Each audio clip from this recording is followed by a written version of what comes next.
नहीं है। अगर कोई मेरी नीयत पर शक कर रहा है तो मैं उनको बताना चाह रहा हूं कि मैंने वो बुरे दिन देखे हैं, वो नजारे हमको आज भी याद हैं। अगर मैं बोलना शुरू करूं तो फजर हो जाएगी। बहुत से लोगों को हम जानते हैं, वो एक दर्दनाक दौर था, वो एक बेबसी का आलम था कि जब कोई किसी के हाथ पकड़ने को तैयार नहीं था। मैंने अपनी बहनों से उनकी दर्दनाक दास्तानें सुनी, मुझे याद है। तो अगर कोई ये कहता है कि ओवैसी अहमदाबाद या गुजरात को इसलिए आया है, तुम नहीं जानते मुझे। 2006 में बड़ौदा में एक दरगाह को खबर के साथ रोड वाइंडिंग में तोड़ दिया गया, फसाद हुआ था। मैं और उस वक्त के समाजवादी पार्टी के एमपी अबू आसिम साहब, हम दोनों यहां पर आए थे। बड़ौदा में एक याकूतपुरा इलाका है, पूछना जाकर वहां पर 10 ऐसे पेशेंट्स को ले जाकर मैंने हैदराबाद में उनका इलाज करवाया था। एक का पैर काटना पड़ा जख्मों की वजह से, तो हमने उसको मसनवी पैर लगाकर बड़ौदा भिजाया वापस। हमने काम किया, मगर जब आप हम पर उंगलियां उठाते हैं, सवाल हमसे करते हैं, तो आपका जवाब देने के लिए कह रहा हूं। यकीनन हम अकेले नहीं थे, बहुत सी फलाही तंजीमों ने काम किया। अल्लाह उन सबको सलामत रखे। मेरे अजीज दोस्तों और बुजुर्गों, एक बात आपको बताना चाहता हूं। मुझे सियासी तजुर्बा उतना नहीं है, मगर जितना भी है उस बुनियाद पर आपसे कह रहा हूं कि अल्लाह ने मुझे मौका दिया हमारे वतन अजीज के मुख्तलिफ रियासतों में, मुख्तलिफ शहर और गांव में जाने का मौका मिला। और मैं ये बात बड़ी जिम्मेदारी के साथ कह रहा हूं, मैं पैगाम दे रहा हूं अहमदाबाद के मुसलमानों को, अहमदाबाद के, गुजरात के, अहमदाबाद के आदिवासियों को, दलित भाइयों को, बहनों को, जो कमजोर और मजलूम अवाम है, आपको पैगाम दे रहा हूं। याद रखो, जब तक आपके पास आपकी एक सियासी ताकत नहीं होगी जो कांग्रेस और बीजेपी से आजाद, जिनकी जबानों पर ना नरेंद्र मोदी का खौफ, ना कांग्रेस का खौफ, वही सियासी क़ियादत, वही सियासी नुमाइंदे आपके मसाइल को हल कर सकते हैं। ये हमारे भारत की जमहूरियत की तल्ख हकीकत है। अगर आप ये समझेंगे कि कैसे जीतोगे, क्या हासिल करोगे तुम असदुद्दीन ओवैसी, मैं आपको बताने आया हूं। तुम एक बार एक तो हो जाओ, तुम एक शीशा पिला हुई दीवार बन जाओ। तुम तमाम एक दूसरे के भाई और बहन बन जाओ, चाहे तुम मुसलमान हो, आदिवासी हो, दलित हो या गरीब हो, कमजोर हो। तुम एक दूसरे के गम को समझना सीख लो। तुम दूसरे का गम अपना गम समझो। किसी के सीने में तकलीफ होती तो जरूरी है कि तुम्हारा दिल भी उसकी तकलीफ को महसूस करे। याद रखो, जब तुम ये कैफियत पैदा कर दोगे तो दुनिया की बड़ी बड़ी ताकतें तुम्हारे सामने आकर अपना सर झुकाएंगी और तुमसे पूछेंगी, बताओ तुमको क्या तकलीफ है, हम तुम्हारा काम करने को तैयार हैं। ये काम आप उसी वक्त करेंगे जब इस आने वाले बल्दिया के चुनाव में 21 मंजलिस के जो उम्मीदवार हैं, आप अपना एक एक वोट देकर पतंग के निशान पर बटन या स्टैंप मारकर उनको कामयाब करेंगे। ये सियासी सफर का आगाज है। सिर्फ अहमदाबाद या गोधरा या दीगर मुकामात के बल्दी इलेक्शन तक ये सियासी सफर नहीं रुकने वाला है। अगर आपने थोड़ी सी हरकत की, इत्तेहाद का मुजाहरा किया और बेखौफ होकर पूरे इत्मीनान और एतमाद के साथ मंजलिस का साथ किया, तो यकीनन वो दिन दूर नहीं है जब हम असेंबली के इंतखाबात में हिस्सा लेंगे, असेंबली के इलेक्शन में मजलिस के नुमाइंदे कामयाब होंगे, बीटीपी के उम्मीदवार कामयाब होंगे और मुत्तहिदा और मुश्तरिका ताकत का मुजाहरा गुजरात के असेंबली में किया जाएगा। जब तक कोई लड़ने वाला नहीं होगा, जब तक के कोई आपके मसाइल को बयान करने वाला नहीं होगा, क्योंकि आप कहेंगे कि हां कांग्रेस से भी जीते, दूसरी पार्टी से जीते। मेरे भाई, अगर ये अच्छे होते तो असदुद्दीन ओवैसी हैदराबाद से यहां पर नहीं आता। ये खराब है, ये डरते हैं मोदी से, ये डरते हैं आरएसएस से, इसलिए डरते हैं कि इनको खुदा पर एतमाद नहीं है, इनको अपनी जिंदगियों से मोहब्बत है। ये मौत से डरते हैं, वहन पैदा हो चुका है इनके दिलों में। मजलिस का एक एक रुकन सिर्फ अल्लाह से डरता है और कोई इंसान से हम नहीं डरने वाले हैं, चाहे कोई भी हो। वक्त का वजीर आजम अगर नरेंद्र मोदी भी हो तो वजारत उज़्मा के ओहदे की इज्जत करते हैं, मगर नरेंद्र मोदी की शख्सियत से खौफ नहीं खाते, ना कभी खाएंगे इंशाअल्लाह ताला। इज्जत यकीनन वजारत उज़्मा के ओहदे की है, मगर कोई कहे कि डरो नहीं, डरना नहीं होता। अगर कोई कहेगा सर झुकाओ, नहीं हो सकता। झुकाना उसके आगे है जो जमीन व आसमान का खालिक है। इंसान के आगे ना भीख मांगना, ना किसी के आगे सर झुकाना। तो क्या करेंगे आप मुत्तहिद रहकर भारत की जमहूरियत, भारत का संविधान जिसको बाबा साहिब अम्बेडकर ने बनाया, वो हमसे ये मुतालबा करता है कि ना तुम डरो, ना किसी के सामने भीख मांगो, बल्कि भारत का संविधान तुमसे ये पुकार कर कह रहा है कि अगर तुम आजादी चाहते हो, तुम मसावात चाहते हो, तुम भाईचारगी चाहते हो, तुम इंसाफ चाहते हो, तो सियासत में सिर्फ वोट डालने वाली मशीन मत बनो, बल्कि वोट को हासिल करो, लीडर बनो, कायद बनो, नेता बनो और कौम के मसाइल को, चाहे वो कौम मुसलमान हो, आदिवासी हो, दलित हो, उनके मसाइल को, उनके पैगाम को लेकर आगे बढ़ो। ये पैगाम मजलिस इत्तेहादुल मुस्लिमीन आपको देने आई है और मुझे यकीन है कि इंशाअल्लाह ताला आप इस पैगाम को, मेरी इस बात को समझेंगे। मेरे अजीज दोस्तों और बुजुर्गों, 21 बल्दिया की सीट पर हमारे उम्मीदवार यहां पर मैदान में हैं। लोग बड़ी बड़ी बातें करते हैं। मजलिस के मुखालिफीन जहां पर मैं जाता हूं, इस पूरे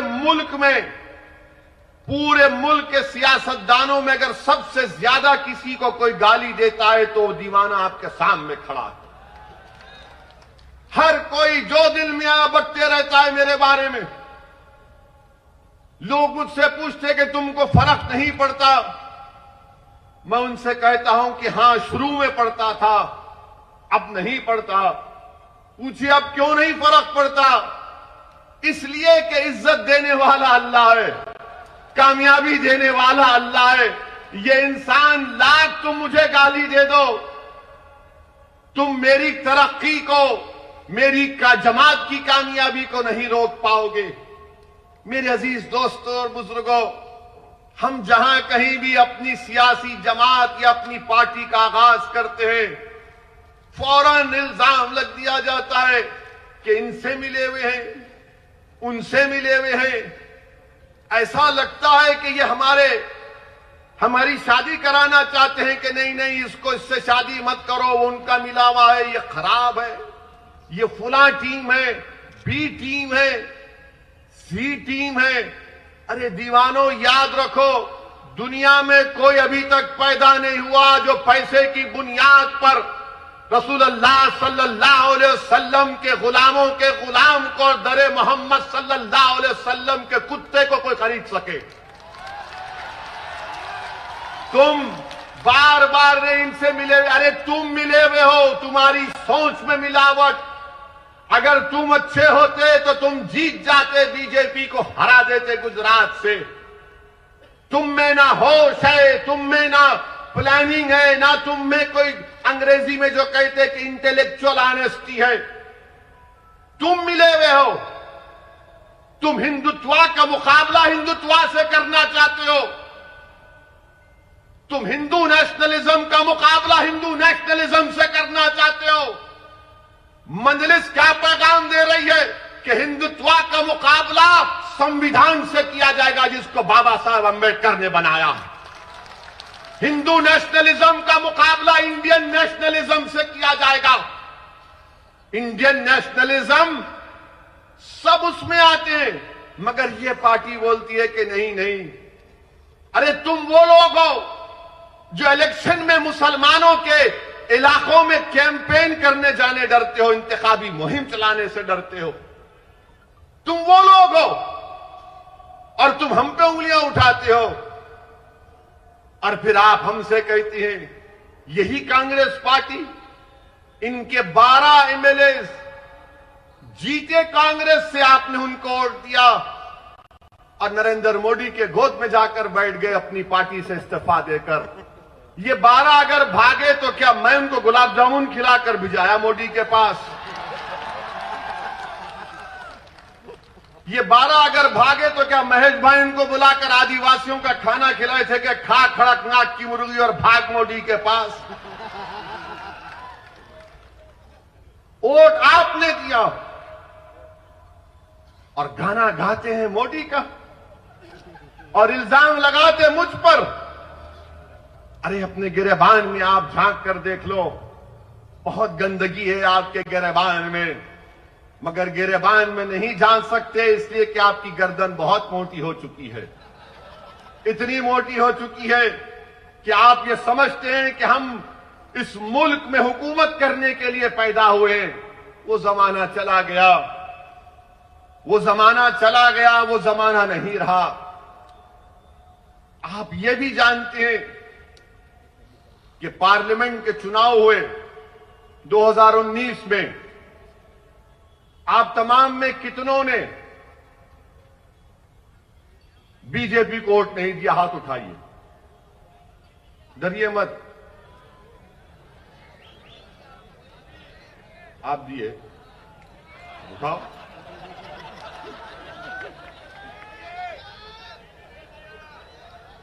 नहीं दिए ना? देंगे कभी? देंगे कभी?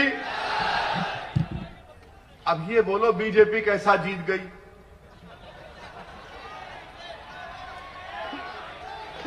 कैसा जीती बीजेपी?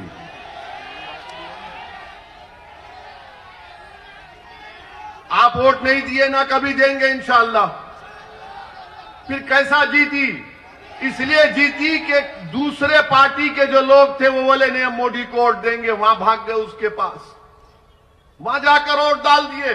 और हारने के बाद भी आप मेरे पे उंगली उठा रहे, नहीं नु आए वोट काटने के लिए, खाली मुस्लिम बहुमूल इलाकों में कैंडिडेट खड़ा कर रहे। हाँ मेरे भाई, हम अपने इलाकों में अपने घर में खड़ा करेंगे ना। दूल्हे की बारात घर से निकलती, गैर के घर से नहीं निकलती। दूल्हा अपने घर से निकलता ना बारात लेकर, तो ये बारात शुरू होगी तुम्हारे महलों से, तुम्हारे घर में, और इंशाअल्लाह ताला पूरे गुजरात में जाएगी। आज मीडिया के लोग आके बोल रहे वहां से खड़ा करे, वहां से खड़ा करे। हमने कहा मैडम अभी तो शुरुआत है, अपने घर से ही शुरू करेंगे ना। नेक काम करना, नेक काम जो करते घर से करते ना। पहले घर के कमजोरियों को, बुराइयों को, उसको खत्म करके हम दूसरी जगह जाते। तो घर से शुरू करें, और मुझे यकीन है कि जो काम घर से शुरू किया जाता है उसमें कामयाबी हमको इंशाअल्लाह ताला आप देंगे और अल्लाह हमको कामयाबी समकिनार करेगा। मेरे अजीज दोस्तों और बुजुर्गों, यहां पर एक लंबी फेहरिस्त है कि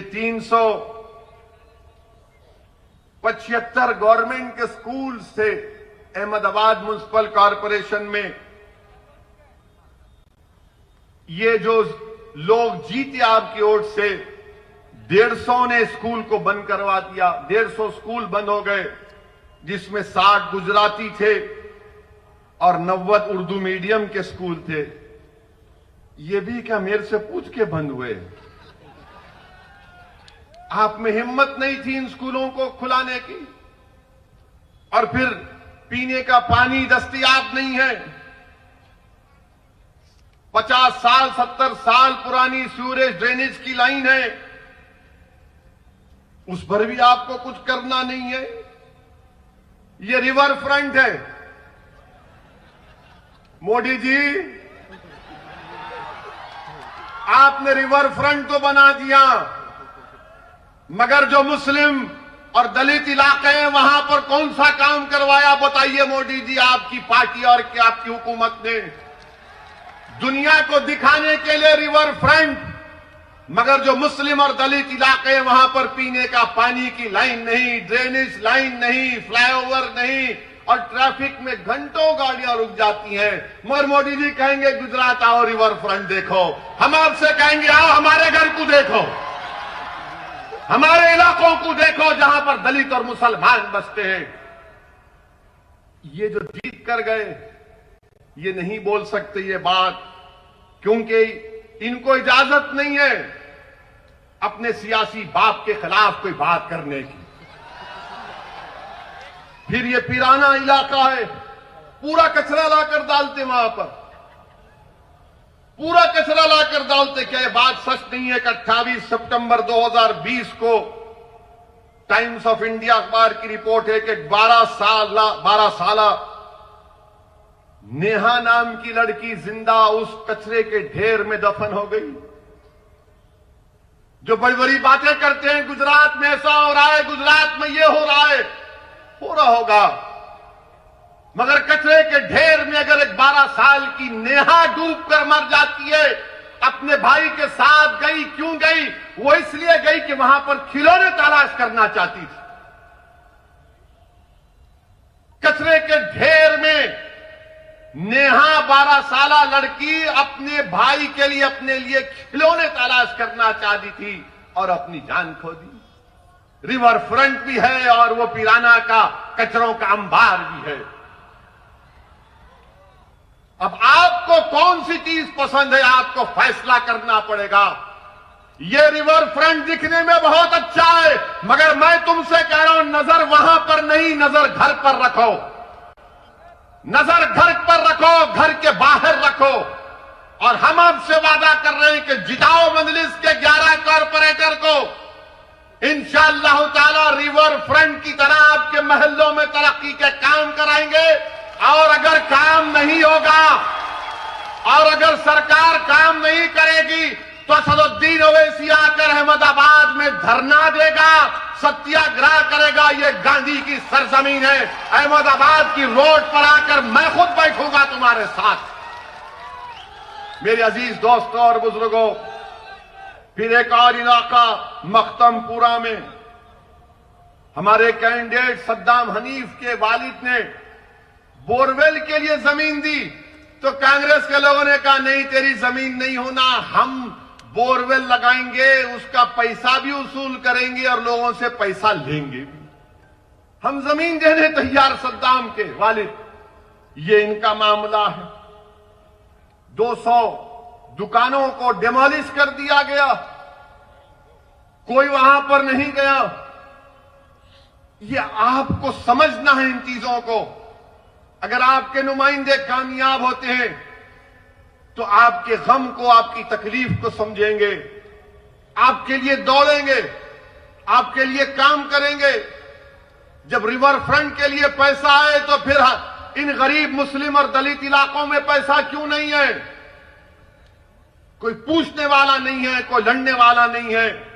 मेरे अजीज दोस्तों और बुजुर्गों, इन चीज पर आपको गौर करके 21 तारीख को एक तारीखी फैसला आपको लेना है और अहमदाबाद के आसमानों में इंशाअल्लाह ताला अब आपको पतंग को पिलाना है। और सिर्फ हर जगह 21 तारीख के दिन लोग ये बता देना कि हां, हमारे महल्लों में, हमारे घर में, हमारे इलाकों में सिर्फ पतंग ही पतंग चल रही है, दूसरा कोई वहां पर नजर नहीं आना चाहिए। मेरे अजीज दोस्तों और बुजुर्गों, मैं एक बात शुरू में कहना चाहता था जो जहन से निकल गई।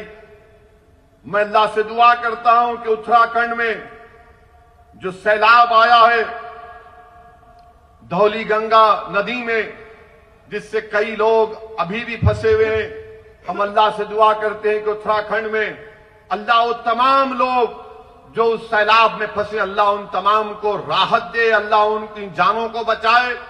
और हम अल्लाह से दुआ करते हैं कि अल्लाह जल्द से जल्द उनको उस तकलीफ और मुसीबत से निजात दे। मेरे अजीज दोस्तों और बुजुर्गों,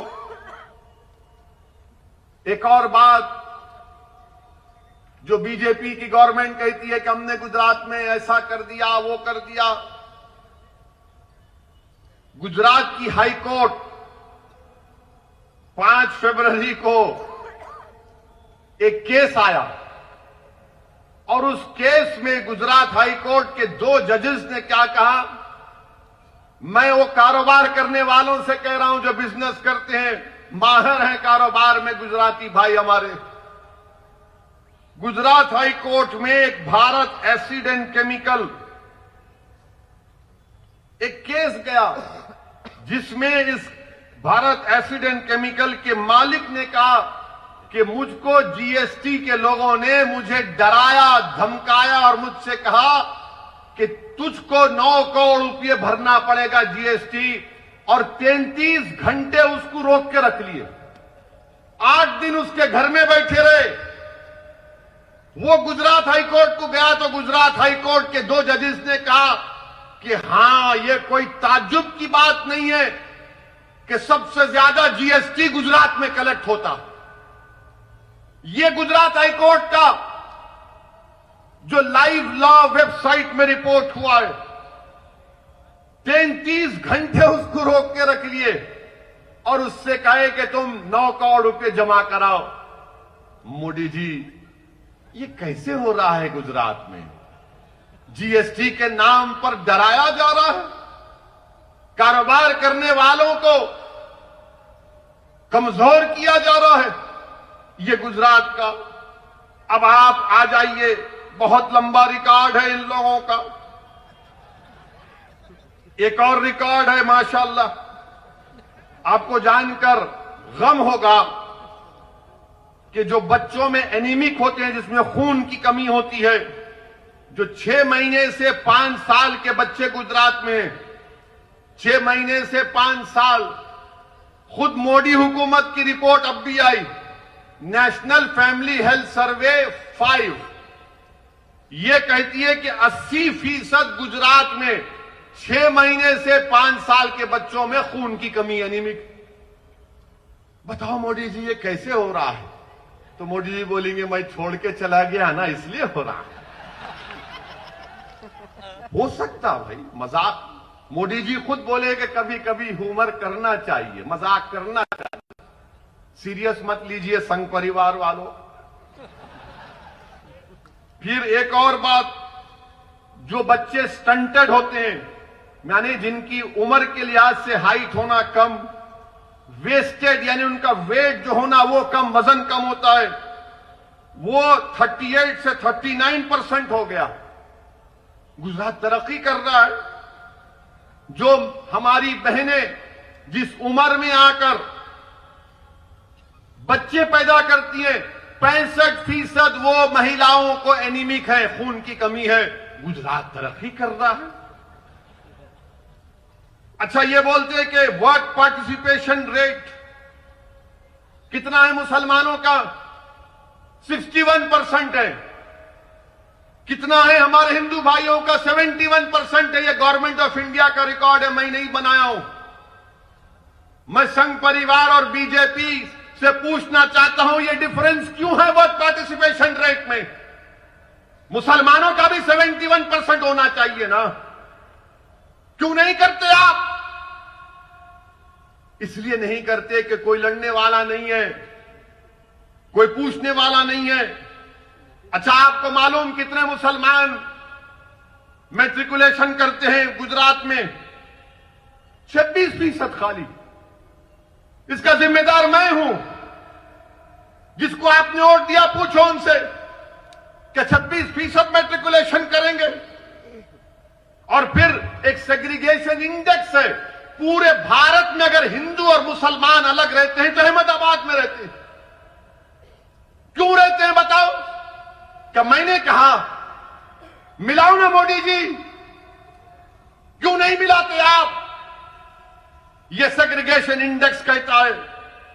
मेरे अजीज दोस्तों और बुजुर्गों, गुजरात में अमन है। यह कहते हैं, मोदी जी का नेशनल क्राइम रिकॉर्ड्स ब्यूरो का डेटा है, 2018 में 39 कम्युनल राइट्स हुए, 2019 में 6 कम्युनल राइट्स हुए। और गुजरात में सबका साथ, सबका विकास, विश्वास, ये बाजा बजाते रहते हैं। मोदी जी बीजेपी वालों को बोल दिए, सोने से पहले बोलो सबका साथ, सबका विश्वास, सबका विकास। सुबह उठे तो बोलो सबका साथ, सबका विकास, सबका विश्वास। 24 घंटे यही बोलते रहो। मगर क्या डिस्टर्ब एरियाज एक्ट क्यों है अहमदाबाद में? 40% क्यों है यहां पर? क्यों एक हिंदू मुसलमान को घर नहीं बेच सकता? क्यों एक मुसलमान हिंदू को नहीं घर बेच सकता? क्यों मुझे कलेक्टर से परमिशन लेना पड़ता? मेरी जायदाद है, मेरे बाप का घर है, मेरी मां का घर है। तुम कौन होते मुझे बोलने वाले किसको बेचूं या ना बेचूं? डिस्टर्ब एरियाज एक्ट लगा दिए। मैं अपना घर नहीं बेच सकता, कलेक्टर के पास जाकर भीख मांगना पड़ता है। यह संविधान के खिलाफ है डिस्टर्ब एरियाज एक्ट। हमारे दोस्त वकील अब्दुल हकीम केस डाले हाई कोर्ट में कि संविधान के खिलाफ है, राइट टू इक्वालिटी के खिलाफ है, राइट टू लाइफ के खिलाफ है। ये प्राइवेसी जजमेंट आया सुप्रीम कोर्ट का, उसके खिलाफ है। मगर डिस्टर्ब एरियाज एक्ट, कलेक्टर से अगर मैं तोहफा भी दे रहा हूं तो नहीं दे सकता हूं, गिफ्ट भी नहीं दे सकता हूं।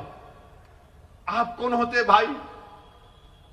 मगर ये सरकार जो बड़ी बड़ी बातें करती हैं, इनका काम सिर्फ बकवास करना, अवाम के दरमियान में नहीं रहना, कुछ काम काज नहीं। मेरे भाई, मैं आपसे अर्ज कर रहा था कि जो लोग लड़ते हैं, जो लोग जद्दोजहद करते हैं, उन्हीं की बात सुना जाता है। आप बोलेंगे क्या, इसकी मिसाल दो। इसकी मिसाल ये है, इसकी मिसाल वो किसान है जो 2.5 महीने से पंजाब और हरियाणा के बॉर्डर पर बैठा हुआ है। इसकी मिसाल वो है, वो किसान जो आज वहां पर बैठा हुआ है वेस्टर्न यूपी के बॉर्डर पर, और 300 से ज्यादा मोदी सरकार के पास एमपी हैं।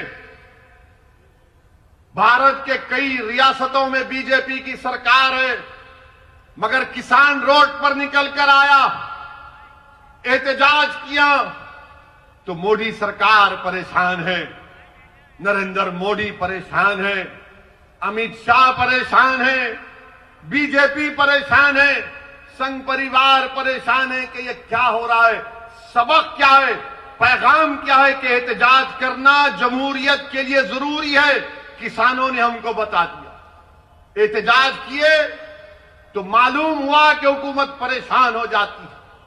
तो इसीलिए मैं आपसे अपील कर रहा हूं कि हरकत करना पड़ेगा।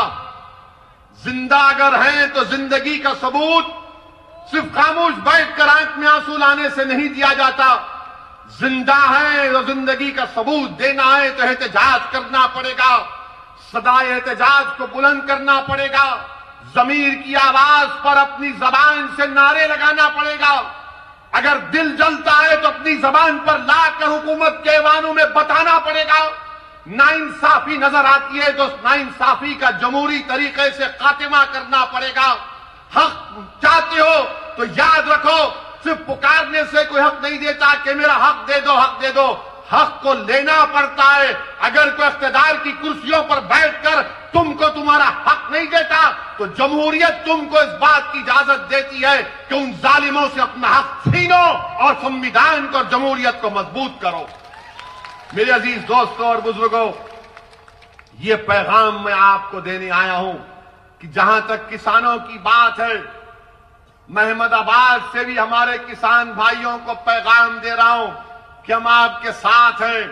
आपकी जिद्दोजहद हक बजानिब है, आपके मुतालबात बिल्कुल सही हैं। जो 3 कानून नरेंद्र मोदी की सरकार ने बनाए वो भारत के संविधान के खिलाफ है। एग्रीकल्चर संविधान में स्टेट लिस्ट में आता है और नरेंद्र मोदी की सरकार को कोई अख्तियार नहीं था कि वो उस कानून को जो स्टेट लिस्ट में आता उस पर कवानीन बना सके। एग्रीकल्चर मिनिस्टर बोलते हैं तोमर साहब इसमें क्या काला है दिखाओ। अरे काला उसमें यह है कि भारत के संविधान के खिलाफ है। जो कानून बनाने का इख्तियार आपको नहीं है, आप कैसे बनाए हो कानून। अब जो किसान एहतजाज कर रहे तो बोले ये खालिस्तानी है क्योंकि वो पर सिख है। वो खालिस्तानी हो गया वो किसान जो घंटों खेत में रहता है, फसल उगाता है ताकि आप और हम खा सके, वो खालिस्तानी हो गया। आदिवासी दलित नक्सल हो गया, मुसलमान जिहादी हो गया। अब बचे कौन? बचे खाली मोदी जी, वो ही दूध के धुले हैं, हम सब गुनाहगार, कोई है ही नहीं ना। अब मोदी जी का मामला यह है कि वो कहते हैं कि नो, कोई एहतजाज मत करो, मैं जो ज्ञान देता हूं वो ज्ञान को सुनो, मैं मन की बात बोलता हूं, सुन लो, अमल कर लो। मोदी जी मन की बात सुनने से गरीब का पेट नहीं भरता, मन की बात सुनने से किसानों का गम दूर नहीं होगा। मन की बात सुन सुन के हम बोर हो चुके हैं। अब आप किसानों की मन की बात समझो। अगर मोदी जी इंसाफ करना चाहते हैं, वो खुद कहते हैं कि मैं गुजरात की गरीब परिवार से उठकर आया हूं। अगर आप गरीबों का गम समझते हैं तो अपने घर में उन किसानों को बुलाइए। जिस तरह आपने बराक ओबामा को बिठाकर अपने हाथ से चाय पिलाकर ओबामा को दिया, अच्छा किया, मेहमान था। जब आप मेहमान को बुलाकर चाय पिला सकते हैं, अरे ये तो भारत के किसान है ना मोदी जी, आप उनको बुलाइए अपने घर में, एक 10-12 को बुलाइए, चाय पिलाइए, उनको गले से लगाइए और सिर्फ इतना कहिए कि हम तुम्हारे गम को समझते हैं, अब तुम्हारे आंख में आंसू नहीं आएगा। देखो वो किसान आपको अपने गोद में बिठा लेगा, अपने सर पर बिठा लेगा। मोदी जी, आप किसानों के इस तकलीफ को आपकी हुकूमत को समझना पड़ेगा। लोग मुझसे सवाल करते हैं कि वो किसान का नेता रोया तो पूरे किसान जज्बात में आ गए। मेरे भाई, यही तो मैं कह रहा हूं कि जिसके अज़ाइम में सच्चाई होती है, जो इखलास की बुनियाद पर काम होता है, कुदरत उसकी मदद करती है। कोई सोच भी नहीं सकता था कि किसान उठेगा और किसान उठा है। अच्छा, ऐसा उठा है कि नरेंद्र मोदी की सरकार किसानों को रोकने के लिए कीले लगा दिए, कीले लगाए। पुलिस का काम, लॉ एंड ऑर्डर का, पुलिस हाईवे खोद रही है, दिल्ली पुलिस हाईवे खोद के कीले लगाए और पुलिस वालों को वो लंबे लंबे क्या बोलते हो, वो आयरन के रॉड दिए। मोदी जी, आपसे एक अपील कर रहा हूं, बुरा मत मानिए। अगर यही कीले आप लद्दाख में लगा देते तो चीन की फौज नहीं आती। यही आप खोद के रख देते तो गलवान में PP-18 पे आज भी हम जाकर अपनी फौज को भिजा सकते थे। मोदी जी, वहां पर कीले नहीं लगाए आपने, क्यों नहीं किया आपने? लद्दाख में 18 भारत के सेना के लोग शहीद हो गए। प्रधानमंत्री, अगर 56 इंच का सीना है तो चीन को सबक सिखाना था। अब चीन क्या कर रहा है? 1000 स्क्वायर किलोमीटर जमीन जो भारत के एलएसी में चीन कब्जा करके बैठा है। और मोदी जी बोलते हैं, भाइयों बहनों, सबका साथ, सबका विश्वास, सबका, ना कोई था ना कोई रहेगा। 1000 स्क्वायर किलोमीटर पर चीन की फौज भारत के एलएसी की जमीन पर बैठी है। अरुणाचल प्रदेश में गांव बसा दिए भारत की जमीन पर। सिक्किम में नक्कुला में चीन की फौज। मोदी जी दिखाइए ना। तो मोदी जी अपनी जबान से वजीर आजम चाइना का नाम नहीं ले, सबका नाम ले लेंगे, सबको नाम रख देंगे, मगर चाइना का ही नाम नहीं लेते।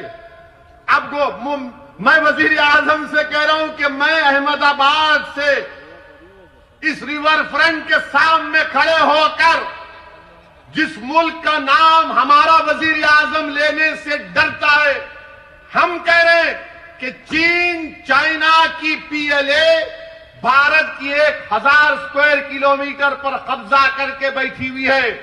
प्रधानमंत्री अपनी जबान से चाइना का नाम लो। क्यों नहीं लेते चाइना का नाम आप? कोई पूछेगा 1000 स्क्वायर किलोमीटर कहां से आया? हिंदू अखबार लिखा, मेरा अखबार नहीं है, मेरे ससुरे का नहीं है। और वैसे भी एक ही शादी कर रहा हूं, वो गलतफहमी मत रही है। और अल्हम्दुलिल्लाह घर में है हमारी बेगम, है, साथ रहते हम। समझे ना? समझ गए ना? अक्लमंद को इशारा काफी। कितना हंस रहे देखो चीचा। अंकल बेगम का नाम लिए तो हाँ, बात हो रही ना, याद आते, हमको भी याद आते। घर जाना है ना। आप बताइए, चीन का नाम ही नहीं लेते। और बीजेपी के लोग हम वो कर देंगे, वो बर्दाश्त नहीं करेंगे, ये कर देंगे, फुना कर देंगे। अरे तुम कुछ भी नहीं कर रहे ना, कुछ तो करो प्यारे। खाली टीवी चैनल पर आकर बैठकर दे लंबा लंबा छोड़ दो, ओ लंबा लंबा। एक जोक बोलता हूं, बुरा मत मानिए, जोक है। मोदी जी भी मन की बात में बोले कभी कभी ह्यूमर होना चाहिए। तो मोदी जी सऊदी अरब गए। सऊदी अरब सुन ली, याद है? बोलूं? बोल। तोप को देखे रियाद में, पुरानी तोप रियाद में थी। हमारे वजीर आजम हर चीज को बड़ा गहराई से देखते हैं। गोल गए। जोक है, सच्चाई नहीं है, लिटिल ह्यूमर, लाइटर वेन में। तो वहां पर जाकर प्रधानमंत्री ने उस अरब शेख से पूछा कितना फेंकती?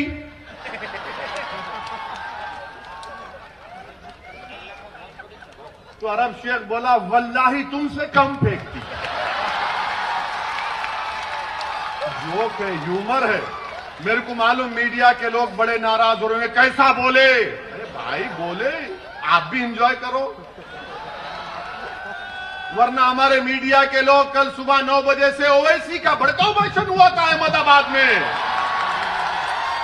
देश के प्रधानमंत्री को बोला है, ऐसा बोलते जैसा कि इनके पप्पा को बोले।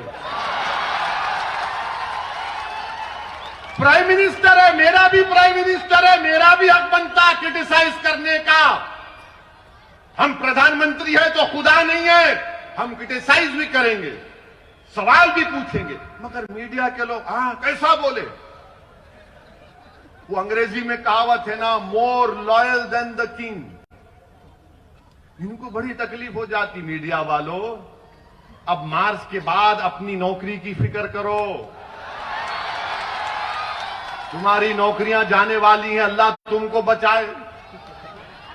मार्च के बाद ये सब जाने वाले हैं, बहुत की नौकरियां जाने वाली, अभी जा रही है।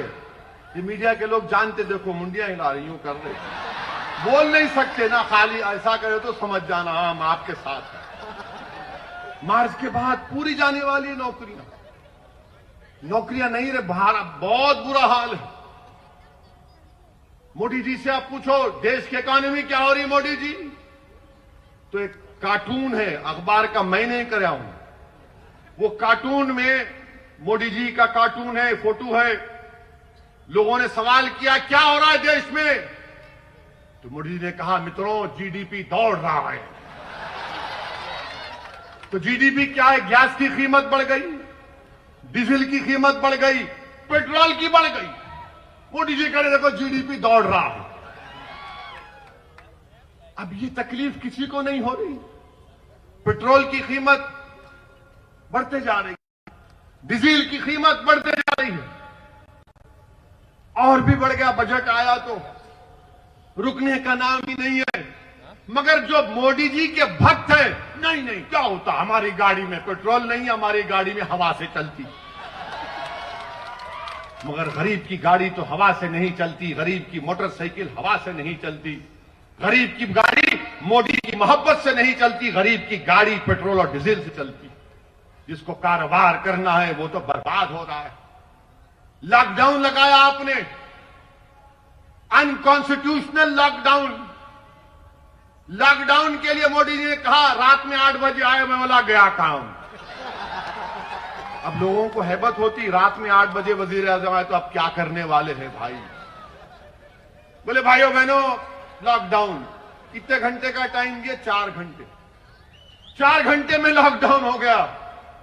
और लॉकडाउन लिफ्ट करने के लिए मोदी सरकार देती है आपको 8 दिन का टाइम। लॉकडाउन लगा, गरीब पिट गया, बर्बाद हो गया गरीब, नौकरियां चले गई, कारोबार बर्बाद हो गया, भूखमरी के शिकार हो गए लोग।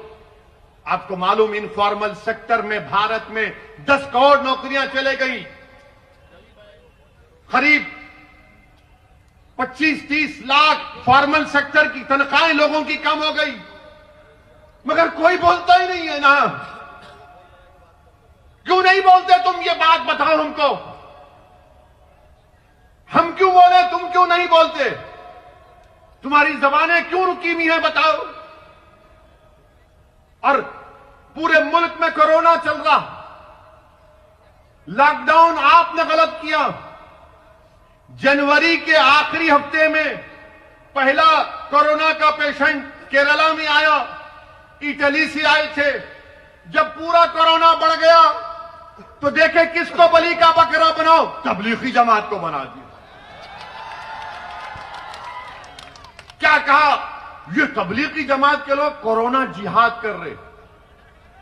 माशाल्लाह मोदी जी, आपके लोगों ने तो कोरोना को भी कलमा पढ़ा दिया, अशहदु अल्ला इलाहा इल्लल्लाह व अशहदु अन्ना मुहम्मद रसूलुल्लाह। माने कोरोना को भी आपने मुसलमान बना दिया।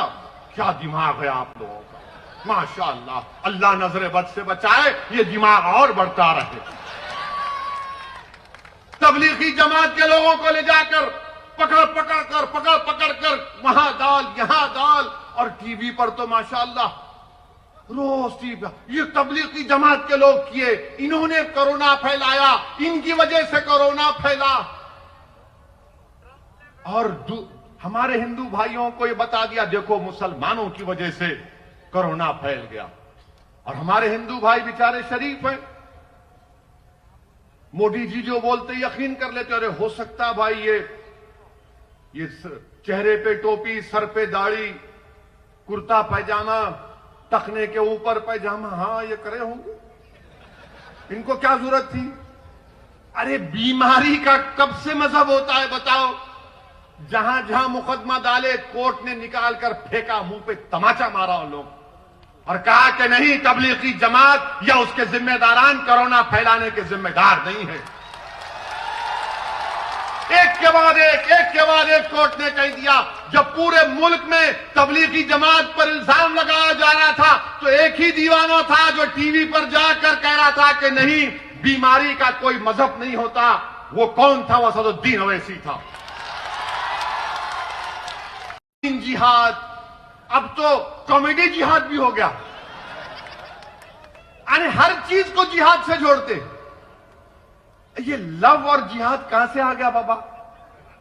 मोहब्बत तो अंधी होती ना। बहुत से लोग किए होंगे, सर से चीखा मार रहे।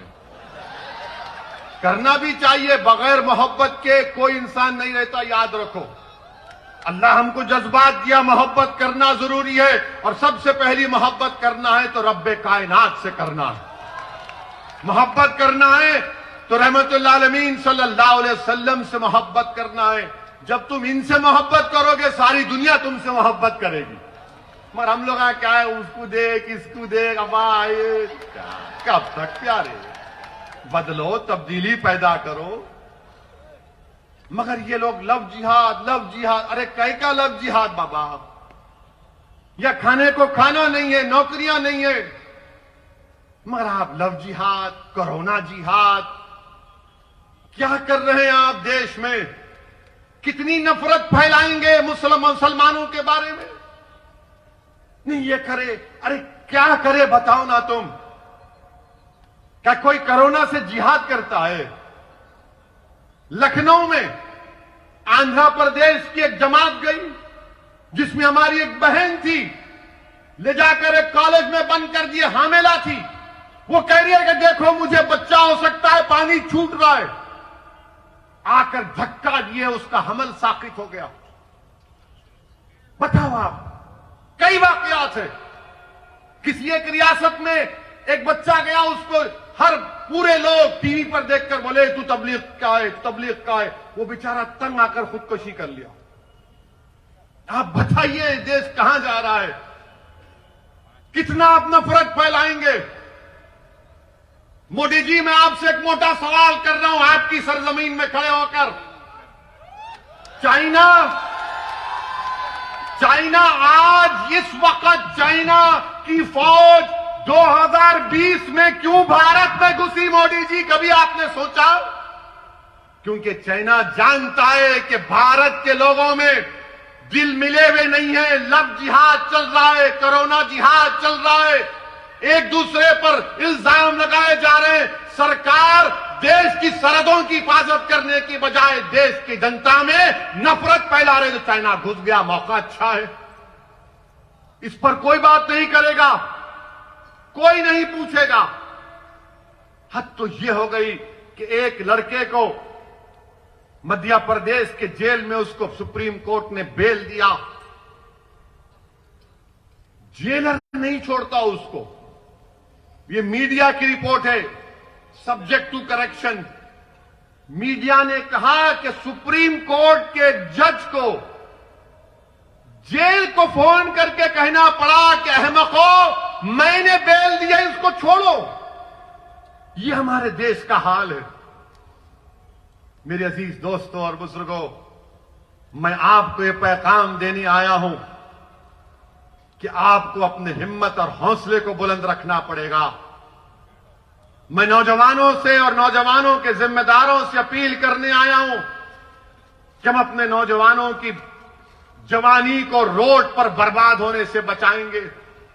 हम अपने नौजवानों को जेल की सोबतों से बचाएंगे।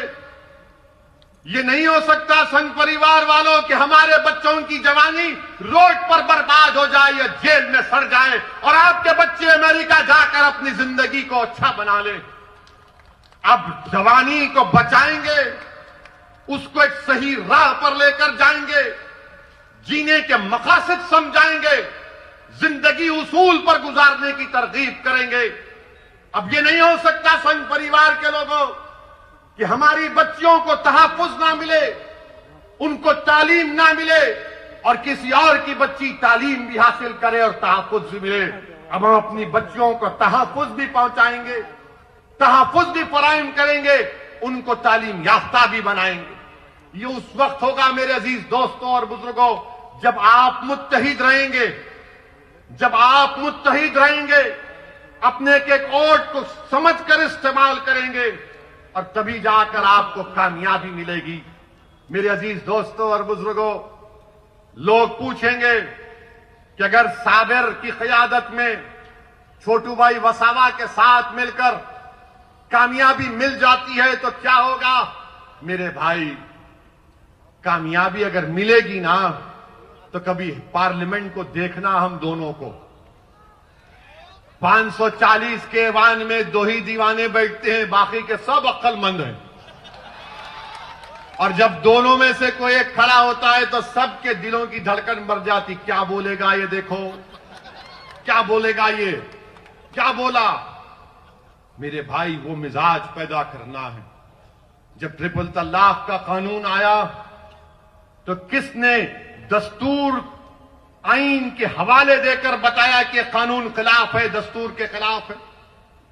अब आपने देख लिया ना, दुनिया ने देख लिया कि मैं जब कह रहा था कि शादी एक सिविल मैटर है, उसमें क्रिमिनल कानून नहीं लगाया जा सकता, तो ये नाम निहाद जो लिबरल किस्म के लोग हैं, अरे आप क्यों जुल्म कर रहे हैं मुस्लिम औरतों पर। अरे मेरे भाई, मेरी बहन, मैंने कहा शादी जो है इस्लाम में कॉन्ट्रैक्ट है, जन्म जन्म का साथ नहीं है, कॉन्ट्रैक्ट है। इसमें क्रिमिनल कानून कैसा लेकर आते आप। मगर अब क्या हुआ, लव जिहाद का कानून बना दिए, और यह कानून ये बना दिए कि अगर कोई लव जिहाद के जरिए शादी करता है तो 5 साल 10 साल की सजा उसमें। अब मेरे को आके बोल रहे नहीं ओवैसी, आप सही कहे थे। मैंने कहा फायदा क्या है, नुकसान पहुंचाने के बाद आज आप आकर कह रहे हैं। मेरे अजीज दोस्तों और बुजुर्गों, अगर हिम्मत है, हौसला है, CAA का कानून 540 का ऐवान है। किसने नरेंद्र मोदी के 303 MPs के सामने उस CAA कानून को ये कहा कि भारत के संविधान के खिलाफ है, ये मजहब के नाम पर नाइंसाफी करता है, राइट टू इक्वालिटी का वायलेशन है। किसने कहा कि जिस तरह महात्मा गांधी ने गोरों की जो हुकूमत ने कानून बनाया था अफ्रीका में, तो गांधी ने गोरों के सामने उस कानून को फाड़ कर जलाया था। तो मैंने मोदी सरकार की हुकूमत के सामने वो काम किया, कहा कि जिस तरह गांधी ने काम किया, मैं मोदी तुम्हारे कानून को फाड़ता हूं आज पार्लियामेंट। ये काम कोई नहीं किए, हम कानून को फाड़े। मकसद क्या था कि पैगाम जनता को मिले कि तुम्हारा नुमाइंदा बैठा हुआ है लोकसभा में, गूंगा बनकर नहीं बैठा है, अंधा बनकर नहीं बैठा है, बल्कि हरकत करने बैठा है, लड़ने के लिए बैठा है। अगर आज गुजरात की असेंबली में, विधानसभा में छोटू भाई वसावा के साथ आपके नुमाइंदे कामयाब होकर जाएंगे, तो इंशाअल्लाह ताला गुजरात की विधानसभा की दरों दीवारों को हिला के रख देंगे। और कैसे हिलाएंगे, तुम्हारे मसाइल बयान करके, इंसाफ का मुतालबा करके। मेरे अजीज दोस्तों और बुजुर्गों, इस सरजमीन पर बसने वाले आप तमाम को मैं सलाम करता हूं। आपने बहुत तकालीफ बर्दाश्त किए, आपने बहुत से मसाइब और मुश्किलात का सामना किया, आपने खाक और खून के दरियाओं से आपको गुजरना पड़ा, आपके सरों पर काले बादल मंडलाते रहते हैं। मगर मैं आपको पैगाम देने आया हूं हैदराबाद की आवाम की तरफ से, मैं आपको पैगाम देने आया हूं। बिहार का वो भारत का सबसे पसमानदा इलाका सीमांचल है। मैं आपको पैगाम देने आया हूं उत्तर प्रदेश के उन गरीबों की तरफ से, मैं आपको पैगाम देने आया हूं महाराष्ट्र के उन गयूर लोगों की तरफ से कि गुजरात की सरजमीन पर बसने वालों, तुम अकेले नहीं हो, हम तुम्हारे साथ खड़े हैं इंशाअल्लाह ताला। इस लड़ाई में तुम अब अकेले नहीं होगे।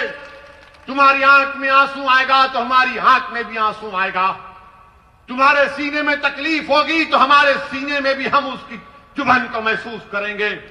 तुम्हारे तलवों में अगर कोई कांटा चुपेगा तो यकीन जानो हमारे तलवों में भी दर्द होगा। तुम्हारी तकलीफ तुम अब अकेले नहीं सहोगे। इंशाअल्लाह ताला हम सब मिलकर इन नाइंसाफियों के दौर का खात्मा करेंगे। और भारत का संविधान आपको इस बात की इजाजत देता है। आप देखते हैं कि हम सीमांचल में इलेक्शन लड़े, 5 सीट पर कामयाबी हमको मिली, और जैसा 5 सीट जीते तमाम के तमाम लिखना शुरू कर दिए, इन्हें आ गया, ये पार्टी आ गई। अच्छा, हमको ले जाकर जिना से मिलाते, दूर दूर तक ताल्लुक नहीं है। जिना भारत को छोड़ के भाग गए। हमारे बुजुर्गों ने फैसला लिया कि हम भारत हमारी सरजमीन है, हम इस सरजमीन पर बाइज्जत शहरी बनकर रहेंगे। मगर इल्जाम लगाना इनका मकसद है। मैं आपसे ये भी कहूंगा कि अब कांग्रेस में दम नहीं है मेरे भाई, अब कांग्रेस में दम नहीं है, अब कांग्रेस में कुछ भी नहीं हो सकता इनका। अब कांग्रेस को अगर दुनिया के सबसे बड़े हकीम साहब के पास भी जाकर बोलेंगे हकीम साहब एक पेशेंट है, हकीम साहब पूछेंगे पेशेंट को क्या हुआ, तो आप बोलेंगे पेशेंट बहुत कमजोर हो गया। हकीम साहब बोलेंगे पेशेंट का नाम, तो आप बोलेंगे कांग्रेस। हकीम साहब बोलेंगे बेटा मेरे पास उसके लिए कोई दवा नहीं है। आप कांग्रेस को नहीं उठा सकते। आप ये जो वेस्ट बंगाल में, मगरबी बंगाल में कांग्रेस और लेफ्ट फ्रंट मुर्दार हो चुके हैं, खत्म हो चुके हैं। वहां वेस्ट बंगाल के लोग भी कह रहे हैं कि आओ मजलिस को लेकर आओ। हम एक विकल्प देख रहे हैं मजलिस के रूप में, क्योंकि टीएमसी और बीजेपी एक सिक्के के दो रुख हैं। हर जगह पर कांग्रेस खत्म हो चुकी है। राहुल गांधी हार गए अमेठी, कहां जाकर जीते? वायनाड में, जहां पर 35% के करीब अकलियतें हैं। और कांग्रेस पार्टी के गुलाम हम पे कहते हैं कि ओवैसी वोट काटने को आया है। अरे मैं किसी को काटने नहीं आया हूं, कुत्ता काटता है, मैं इंसान हूं। मैं दिलों को मिलाने आया हूं और इंशाअल्लाह ताला हम दिलों को मिलाकर रहेंगे। मेरी आपसे एक ही गुजारिश है कि साबिर साहब के हाथ को मजबूत करिए, छोटू भाई वसावा के हाथ को मजबूत करिए।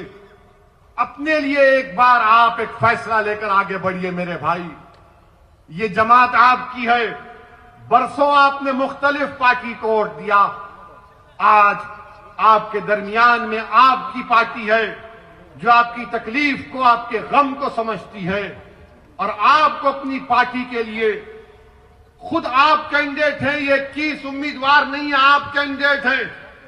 इसीलिए मैंने कहा कि बारात तुम्हारे घर से निकलेगी, आपके घर से निकलेगी। आपको अपने पूरे अफराद खानदान को लेकर 21 तारीख को जाना है पोलिंग बूथ को, अपना एक एक वोट का इस्तेमाल करना है और इंशाअल्लाह ताला गुजरात की सरजमीन पर हम एक नई तारीख रकम करेंगे इंशाअल्लाह ताला। और हम यहां पर एक नई तारीख लिखेंगे जो गुजरात को मजबूत करेगा, जो गुजरात में भाईचारगी में इजाफा करेगा, जो अहमदाबाद में टूटे हुए दिलों को मिलाएगा। मैं आपसे अपील कर रहा हूं कि अब शक की बुनियाद पर फैसले नहीं होंगे, बल्कि पूरे ताउन और कोऑपरेशन की बुनियाद पर आपको फैसले करना है। और इंशाअल्लाह ताला और भी जलसे होंगे। ये पहला जलसा है। इंशाअल्लाह ताला अहमदाबाद में मैं आपके घर में आऊंगा, आपके घर में बैठूंगा। अगर आप चाय पिलाए तो चाय भी पी लूंगा, अगर आप दूध पिलाए तो दूध भी पी लूंगा।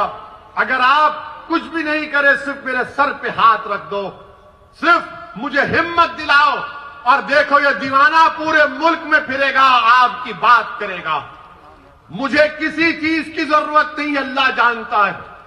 मैं जब तक जिंदा हूं, नाइंसाफी के खिलाफ लड़ना मेरी जिंदगी का मकसद है। मजलूमों का साथ देना मेरे जिंदगी का नज़्मुल ऐन है।